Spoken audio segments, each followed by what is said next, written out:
Astyages, king of the Medes, had a dream one night that his daughter Mandana was drained of water so much that it covered the capital of the Medes and all of Asia. Will be born who will take the throne of his grandfather and become the ruler of Asia. He will undoubtedly give his dream, so in order to get rid of his fate, he gave his daughter to Kamuja, the king of Pars, who was a gentle and harmless king. This is how Mandana was chosen as the wife of Kamboji and went with her to Pars. A year passed after this event, and Astyages was happy. It was that he had won over his bitter fate, but on another night, the king of Medes had a disturbed dream. This time a vine grew from Mandana's belly, whose shadow covered the whole of Asia. And in fear he sent after his daughter who was pregnant at that time. They brought Mandana from Pars to Hamadan and put her in prison. The king took the baby to one of his faithful relatives named Harpag and told him to kill the baby. Harpag kissed the ground as a sign of obedience and followed the baby home. It speaks for itself. If I close the child's life, I have to buy Mandana's enmity with my life, and if I disobey, I will have to face the wrath of the king. In order to save himself from the wrath of the king and the princess, Harpag entrusted the child to a shepherd named Merdad to take the child, because Merdad came home with a handsome child. And he told the story of his wife who gave birth to a dead baby on the same day. Buddha wanted to release the dead baby to the predators instead of Mandana's son and raise the prince in his house.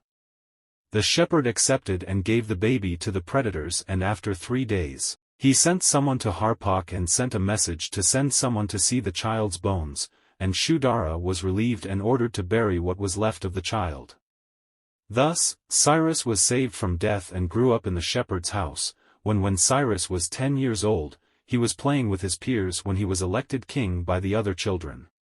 He performed the duties of the king with great competence and dignity and gave each of the children a position and entrusted them with work. It was called Artemis. When he refused to accept Cyrus' detour, the prince ordered that the rebellious child be taken and whipped. The withered and crying child went to his father and told the story. The angry Artina rushed to the court of Astyages to complain. Artemis was confused and ordered to bring the delinquent child to her. Cyrus went to Shahryar's court and Astyages questioned him.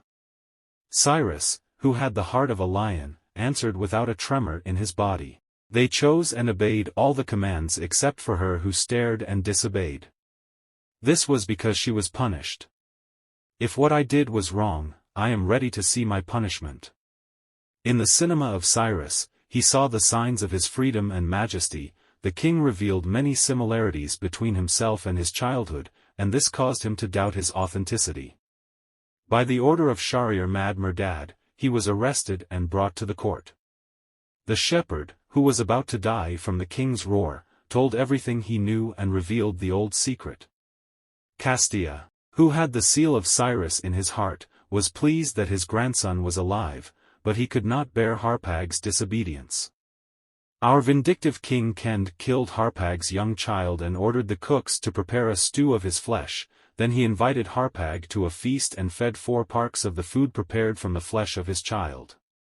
Harpag said again, although he was writhing in anger and pain, he did not act violently and suppressed his anger, and gave the king this answer: whatever pleases the king is good. Astyages commanded a group of Magans to gather to decide about the future of the prince. Magans, peace be upon the king, they gave and said that because his grandson has been chosen as a king in the game, the king's dream has come true and he should not have a nose from him any more because he will not be able to rule again, but it is better to remove him from his presence and to Pars sent him to his parents. Astyages, who was interested in Cyrus, was happy with predictor answer, and as they advised, he sent him to Pars to his parents. In Pars, like other nobles, Cyrus was educated. The Persians had built a place called Ilvarda, which merchants and peddlers built the king's palace and government buildings there. Who shouted and shouted were forbidden from selling their goods in this square so that they would not disturb the peace of the building where the children of the ethnic groups were being educated. And according to the 4th section, it was reserved for old men who were too old to carry a weapon. Persian children went to elementary school to learn the courtesy of justice and honesty, because they considered truth and honesty the best morals. They taught their children patience and self-control, which after that, the child was taught to obey the commanders. Moderation in eating and drinking is another branch that children were taught. After the development of the mind, the development of the body was on the agenda. Until the age of 16 or 17, Persian children mastered the art of throwing javelin and archery. Cyrus until as a teenager, she was brought up as other Persian children were born, and she was always the leader of her peers in her learning and great behavior, and when she heard about the great behavior and deeds of Cyrus, she reached the court of Medes. When Cyrus reached Hegmetane, Harpag, who had a grudge against the Medes king in his heart, approached the young prince and told him everything that had happened. "He ordered me to take your life, but I disobeyed, and you know what the king threw at me." He informed Cyrus about Styag's dream and encouraged him to fight Astyag's violence. Cyrus, who had learned about his grandfather's dream, asked a Babylonian astrologer for the interpretation of the dream. The Chaldean replied that this will be a sign of good fortune and greatness, and you are the best man. Asia will become Asia. Cyrus asked him to keep this secret from him, and the Chaldean swore to do so.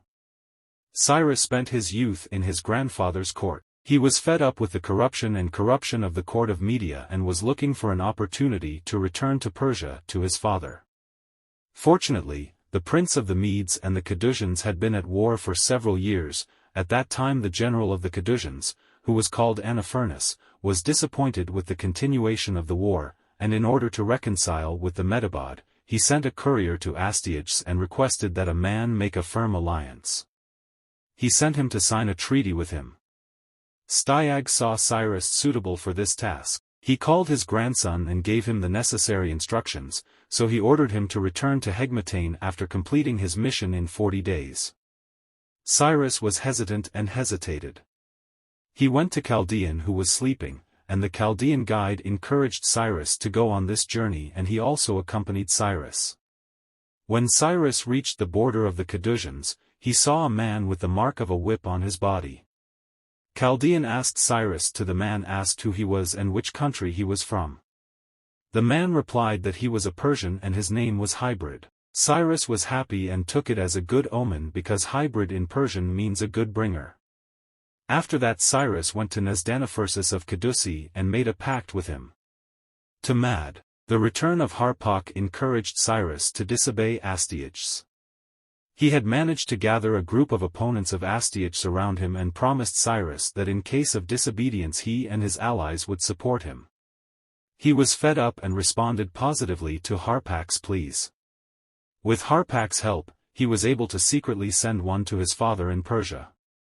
Cyrus wanted to prepare an army from Cambodia under the pretext of helping Astyages in the war with the Cadousians and came to Medes. Meanwhile, he was able to, with the help of Harpak and his allies, escape from Hegmetane. When the news of the escape reached the king of Medes, he became angry and shouted, "Bring him to us immediately after Cyrus, and if he is lax in carrying out our orders, cut off his head." They hurriedly galloped after Cyrus, and it was not long before the horsemen reached Cyrus and told him the order of Astyages. Cyrus apparently obeyed, but he used the darkness as an excuse to lie down and rest, and the dawn returned to Astyages. He sacrificed the sheep in the Persian manner, and he made a barbecue and prepared an elaborate dinner for them and gave them a lot of wine until they all got drunk and lost their senses. Then he secretly left for Pars. Near the city of Yerevan, 1,000 horsemen and 5,000 foot soldiers that Camboji had sent to help his son reached him. Cyrus immediately ordered his soldiers to take a battle formation. He himself stationed himself on the right side and left his left side to Commander Obara. At dawn, the horsemen of the Medes realized what had happened. They pursued Cyrus, and when they reached the city of Yerevan and saw the Persian forces ready for battle, Cyrus, who was stationed on the right flank of his cavalry, gave the order to attack. On the battlefield, they were amazed by his bravery and the strength of his arms. About 250 of the Median horsemen were destroyed by the Persians, and the rest of them fled to save themselves. Cyrus also returned to Persia with his troops. With this event, the war between the Medes and the Persians began.